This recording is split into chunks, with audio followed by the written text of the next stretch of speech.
ಆ ಎಕ್ಸ್ಪರ್ಟ್ ಕಮಿಟಿಗಳ ಅಭಿಪ್ರಾಯವನ್ನು ಮುಖ್ಯಮಂತ್ರಿಗಳಾಗಿದ್ದವರು ತಿಳ್ಕೊಳ್ಳೋದ್ರಲ್ಲೂ ಕೂಡ ವಿಫಲರಾಗಿದ್ದಾರಾ ಅನ್ನೋದೊಂದು ನೋವು. ಅಥವಾ 3,500 ಕೋಟಿ ರೂಪಾಯಿ ಇದ್ದಿತ್ತು, ಈ 10,500 ಕೋಟಿ ಹೋಗಿದೆ. ಇದರಲ್ಲೇನಾದ್ರೂ ಕೂಡ ವ್ಯವಹಾರ ಮಾಡಂತ ಒಂದು ಮನಸ್ಥಿತಿ ತಂದಿಟ್ಕೊಂಡಿದ್ದಾರಾ? ಶರಾವತಿ ಪಂಪ್ ಸ್ಟೋರೇಜ್ ಯೋಜನೆಗೆ ಸಂಬಂಧಿಸಿದಂತೆ ಉಪಮುಖ್ಯಮಂತ್ರಿ ಡಿಕೆ ಶಿವಕುಮಾರ್ ಅವರು ಪ್ರಧಾನಿ ನರೇಂದ್ರ ಮೋದಿ ಅವರಿಗೆ ಸಲ್ಲಿಸಿರುವ ಮನವಿಯನ್ನು ತಿರಸ್ಕರಿಸಬೇಕು ಎಂದು ಒತ್ತಾಯಿಸಿ ಪತ್ರ ಬರೆಯಲಾಗಿದೆ ಎಂದು ಮಾಜಿ ಉಪಮುಖ್ಯಮಂತ್ರಿ ಕೆಎಸ್ ಈಶ್ವರಪ್ಪ ತಿಳಿಸಿದ್ದಾರೆ. ಶಿವಮೊಗ್ಗದಲ್ಲಿ ಪತ್ರಿಕಾಗೋಷ್ಠಿ ನಡೆಸಿ ಮಾತನಾಡಿದ ಕೆಎಸ್ ಈಶ್ವರಪ್ಪ, ಈ ಹಿಂದೆ ಡಿಕೆ ಶಿವಕುಮಾರ್ ಅವರು ರಾಜ್ಯದ ಅಭಿವೃದ್ಧಿಗೆ ಸಂಬಂಧಿಸಿದಂತೆ ಪ್ರಧಾನಿ ಮೋದಿ ಅವರನ್ನು ಭೇಟಿ ಮಾಡಿ 18 ಬೇಡಿಕೆಗಳ ಮನವಿ ಸಲ್ಲಿಸಿದ್ದರು. ಆದರೆ ಅದರಲ್ಲಿ ಪರಿಸರಕ್ಕೆ ಮಾರಕವಾಗಿರುವ ಶರಾವತಿ ಪಂಪ್ ಸ್ಟೋರೇಜ್ ಯೋಜನೆ ಅನುಮತಿ ಕೋರಿರುವ ವಿಚಾರವೂ ಸೇರಿದೆ. ಇದಕ್ಕೂ ಮುನ್ನ ಮಾಜಿ ಮುಖ್ಯಮಂತ್ರಿ ಸಿದ್ದರಾಮಯ್ಯ ಅವರು ಸಹ ಈ ಯೋಜನೆಗೆ ಅನುಮತಿ ನೀಡುವಂತೆ ಮನವಿ ಮಾಡಿದ್ದರು. ಆಗ ನಾವು ಇದನ್ನು ನೀವು ಮುಂದುವರೆಸಿದರೆ ಖಂಡಿತ ಅಧಿಕಾರ ಕಳೆದುಕೊಳ್ಳುತ್ತೀರಾ ಎಂಬ ಎಚ್ಚರಿಕೆಯನ್ನು ನೀಡಿದ್ದೆವು. ಅದರಂತೆ ಇಂದು ಅವರು ಅಧಿಕಾರ ಕಳೆದುಕೊಂಡಿದ್ದಾರೆ ಎಂದರು. ಈ ಯೋಜನೆಗೆ ಸಂಬಂಧಿಸಿದಂತೆ ತಜ್ಞರ ಸಮಿತಿಯ ಅಭಿಪ್ರಾಯಗಳನ್ನು ಆಲಿಸುವಲ್ಲಿ ಮುಖ್ಯಮಂತ್ರಿಗಳು ಸಂಪೂರ್ಣವಾಗಿ ವಿಫಲರಾಗಿದ್ದಾರೆ ಮತ್ತು ಶರಾವತಿ ಪಂಪ್ ಸ್ಟೋರೇಜ್ ವಿಚಾರದಲ್ಲಿ ಕೇವಲ ವ್ಯವಹಾರ ಮಾಡುವ ಮನಸ್ಥಿತಿಯನ್ನು ಹೊಂದಿದ್ದಾರೆ ಎಂದು ಈಶ್ವರಪ್ಪ ಆರೋಪಿಸಿದ್ದಾರೆ. ಈ ಇಡೀ ವಿಷಯವು ಪ್ರಸ್ತುತ ನ್ಯಾಯಾಲಯದಲ್ಲಿ ಬಾಕಿ ಇರುವಾಗಲೇ ಕೇಂದ್ರಕ್ಕೆ ಮನವಿ ಸಲ್ಲಿಸಲಾಗಿದೆ. ಅಷ್ಟೇ ಅಲ್ಲದೆ ಯಾವುದೇ ಡಿಪಿಆರ್ ಇಲ್ಲದೆ ಟೆಂಡರ್ ಕರೆದಿರುವ ಮೊದಲ ಯೋಜನೆ ಇದಾಗಿದ್ದು ಇಲ್ಲಿ ಯಾವುದೇ ನೀತಿ ನಿಯಮಗಳನ್ನು ಪಾಲಿಸಿಲ್ಲ ಎಂದು ಅವರು ದೂರಿದರು.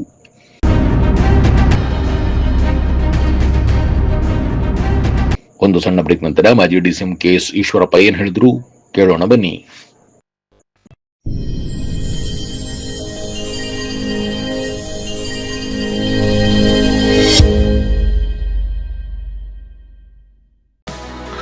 ಶಿವಮೊಗ್ಗ ನಗರದ ಸಾಗರ ರಸ್ತೆಯ ಗಾಡಿಕೊಪ್ಪದಲ್ಲಿರುವ ನಂಜಪ್ಪ ಲೈಫ್ ಕೇರ್ನಲ್ಲಿ June 15, 2026 July 18, 2026 benign prostatic hyperplasia ಉಚಿತ ತಪಾಸಣಾ ಶಿಬಿರವನ್ನು ಆಯೋಜಿಸಲಾಗಿದೆ.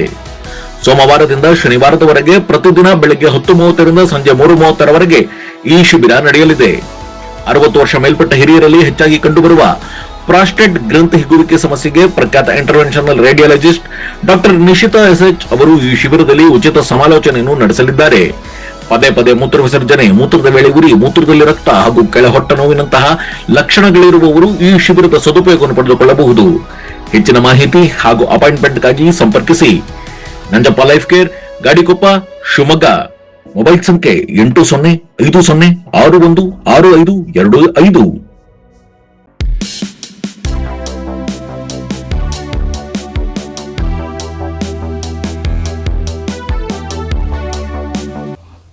ಈ ಶರಾವತಿ ಪಂಪ್ ಪ್ರಾಜೆಕ್ಟಿನ ಬಗ್ಗೆ ಪ್ರಧಾನಮಂತ್ರಿ ನರೇಂದ್ರ ಮೋದಿ ಅವರಿಗೆ ಮನವಿ ಕೊಟ್ಟು ಇದಕ್ಕೆ ಅನುಮತಿ ಕೊಡಬೇಕು ಅನ್ನೋ ಮಾತು ಅವರು ಹೇಳಿದ್ರು. ನಾವು ಹೇಳ್ತಾ ಇದ್ವಿ, ಇದ್ರ ಸುದ್ದಿಗೆ ನೀವು ಬಂದ್ರೆ ನೀವು ಮುಖ್ಯಮಂತ್ರಿ ಸ್ಥಾನ ಕಳ್ಕೋತೀರಿ ಅಂತ. ಹಾಗೆ ಆಯ್ತು. ಈಗ ಡಿ.ಕೆ. ಶಿವಕುಮಾರ್ ಈ ಬದುಕು ಮಾಡಕ್ ಹೊಂಟಿದ್ದಾರೆ. ಮೊನ್ನೆ ಪ್ರಧಾನಮಂತ್ರಿ ಅವರನ್ನ ಭೇಟಿ ಮಾಡಿ ಇದಕ್ಕೆ ಅನುಮತಿ ಕೊಡಬೇಕು ಅಂತ. ಈಗಾಗಲೇ ನಮ್ಮ ಪ್ರಮುಖರಾದ ಶ್ರೀಕಾಂತ್ ಅವರು ಹೇಳಿದ್ರು, ಇದರಲ್ಲಿ ಏನೇನು ಯಾವ್ಯಾವ ಎಕ್ಸ್ಪರ್ಟ್ ಕಮಿಟಿಗಳು ಏನೇನು ಹೇಳಿದೆ ಅಂತ.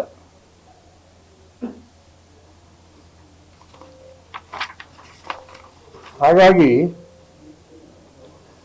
ಆ ಎಕ್ಸ್ಪರ್ಟ್ ಕಮಿಟಿಗಳ ಅಭಿಪ್ರಾಯವನ್ನು ಮುಖ್ಯಮಂತ್ರಿಗಳಾಗಿದ್ದವರು ತಿಳ್ಕೊಳ್ಳೋದ್ರಲ್ಲೂ ಕೂಡ ವಿಫಲರಾಗಿದ್ದಾರಾ ಅನ್ನೋದೊಂದು ನೋವು.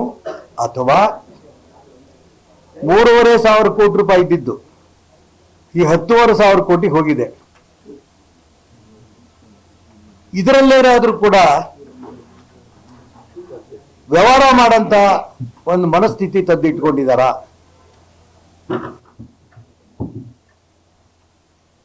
ಹಾಗಾಗಿ ಇದು ತುಂಬಾ ಸ್ಪಷ್ಟವಾಗಿ ಹೈಕೋರ್ಟ್ ಅಲ್ಲಿ ಕೂಡ ಸ್ಟೇ ಇರೋಂಥ ಸಂದರ್ಭದಲ್ಲಿ ಮುಖ್ಯಮಂತ್ರಿಗಳು ಹೋಗಿ ಪ್ರಧಾನಮಂತ್ರಿಗಳು ಪತ್ರ ಕೊಡ್ತಾರೆ, ಇದು ಅವಕಾಶ ಮಾಡಿಕೊಡಿ ಅಂತ.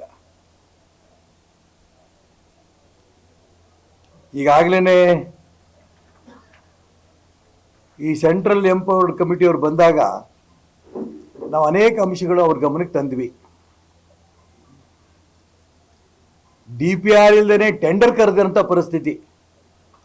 ನನಗೆ ಗೊತ್ತಿರೋ ಪ್ರಕಾರ ನನ್ನ ರಾಜಕೀಯ ಜೀವನದಲ್ಲಿ ಅನೇಕ ಇಲಾಖೆಯಲ್ಲಿ ಮಂತ್ರಿಗಳು ಕೂಡ ಕೆಲಸ ಮಾಡಿದ್ದೀನಿ. DPR ಇಲ್ಲದೇನೆ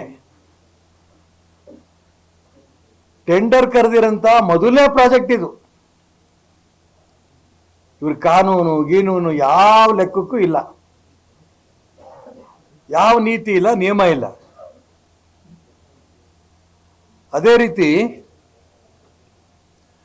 CEC ಸದಸ್ಯರಾದ ಸುನಿಲ್ ನಿಮಾಯ್ ಅವ್ರಿಗೆ ಹೇಳಿದ್ದಾಯ್ತು.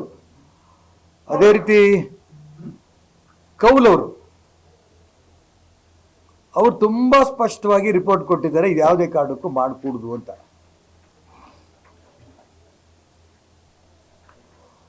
ವನ್ಯಜೀವಿ ಮಂಡಳಿ ಸದಸ್ಯರಾದ ಡಾಕ್ಟರ್ HS ಸಿಂಗ್ ಮತ್ತು ಪ್ರೊಫೆಸರ್ ಸುಕುಮಾರನ್ ಈ ತಂಡರು ಕೂಡ ಇದನ್ನು ಅಧ್ಯಯನ ಮಾಡಿ ಈ ಕಾರ್ಯ ಸಾಧು ಅಲ್ಲ, 16,000 ಮರಗಳು ಮಾರಣ ಹೋಮ ಆಗ್ತಾ ಇದೆ, ಇದನ್ನು ತುಂಬಾ ಸ್ಪಷ್ಟವಾಗಿ ಅವರು ರಿಪೋರ್ಟ್ ಕೊಟ್ಟಿದ್ದಾರೆ. ನಮ್ಮ ಮುಖ್ಯಮಂತ್ರಿಗಳು ಯಾಕೆ ಇದನ್ನೆಲ್ಲ ಓದಿಲ್ಲ ಗೊತ್ತಿಲ್ಲ ನನಗೆ. ಕೇಂದ್ರ ಸರ್ಕಾರದ ಪರಿಸರ ಇಲಾಖೆ ಅಧಿಕಾರಿ ಶ್ರೀಮತಿ ಪ್ರಣೀತಾ ಕೌರ್ ಶರಾವತಿ PSP ಯೋಜನೆಗೆ 18,000 ಮೆಟ್ರಿಕ್ ಟನ್ ಕೈಗಾರಿಕಾ ಮಟ್ಟದ ವಿಸ್ಫೋಟಕ ಬಳಕೆ ಆಗತ್ತೆ, ಯೋಜನೆ ಪ್ರದೇಶದ ಭೂಕಂಪ ಪೀಡಿತ ಪ್ರದೇಶಗಳಿಗೆ ಮಾರ್ಪಾಡುತ್ತೆ ಅನ್ನೋಂಥ ಸ್ಪಷ್ಟವಾಗಿ ಹೇಳಿಕೆ ಕೊಟ್ಟಿದ್ದಾರೆ. ನಾನೆಲ್ಲ ವಿವರ ಕೊಡ್ತಾ ಇದ್ದೀನಿ.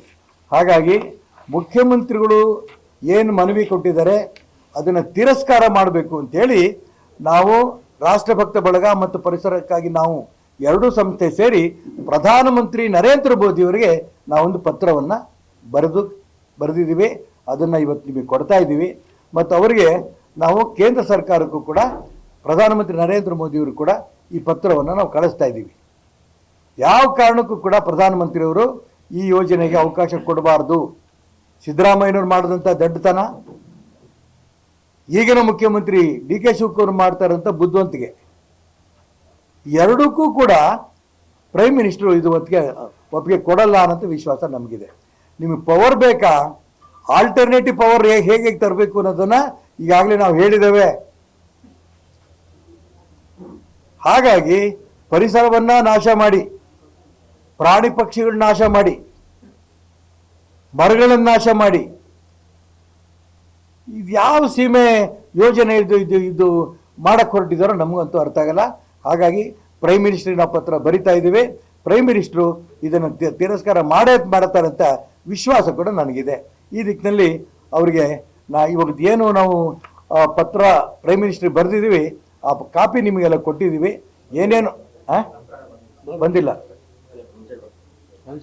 ಇದರಲ್ಲಿ 2 ಗುಂಪಾಗಿರೋದ್ರಿಂದ ಒಂದೇ ಗುಂಪ, ಈ ಕಡೆ ಗುಂಪಿ ಬಂದಿದೆ, ಈ ಕಡೆ ಗುಂಪಿ ಬಂದಿಲ್ಲ ಅಂದಷ್ಟೇ, ಬೇರೇನಿಲ್ಲ.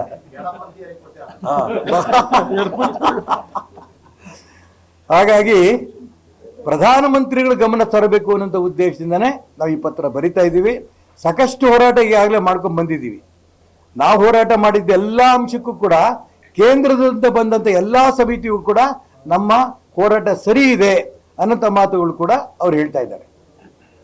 ಹಾಗಾಗಿ ಪ್ರೈಮ್ ಮಿನಿಸ್ಟರ್ ಇದನ್ನು ಗಮನಿಸ್ತಾರೆ ಅಂತ ವಿಶ್ವಾಸ ನನಗಿದೆ.